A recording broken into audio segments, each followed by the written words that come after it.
Macam rumah di Indon beginilah ni. Kebanyakan. Office kan. Macam hotel.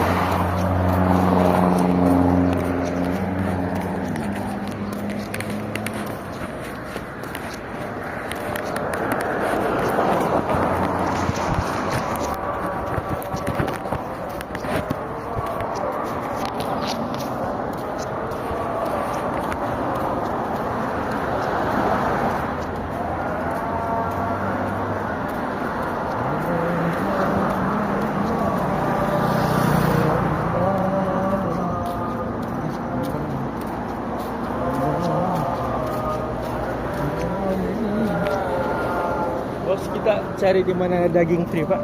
Di mana Bapak tahu? Banyak itu. Tapi mau tunggulah. Sini pun ada korban. Di Nanam Dato ada kan?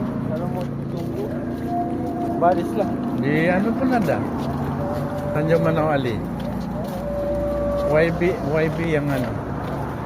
Sumbang. Bau. Kalau bapa ada sana, kali bapa yang korban.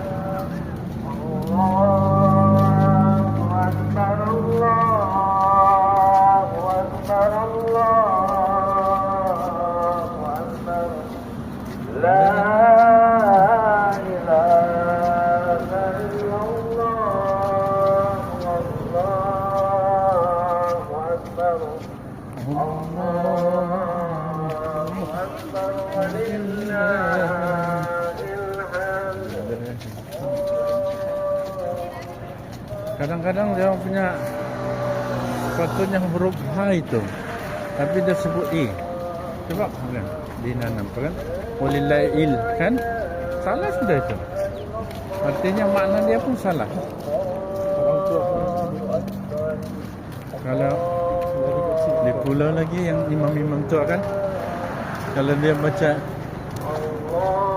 Ijajul Zid, Ijajul Sidatil Ardh, ataupun Allahumma ghafir li junubi, sudah. Ya Allah, ampunkan junubku. Kan biasa itu, coba dengar kalau yang tua tu, yang tidak belajar. Zal kan?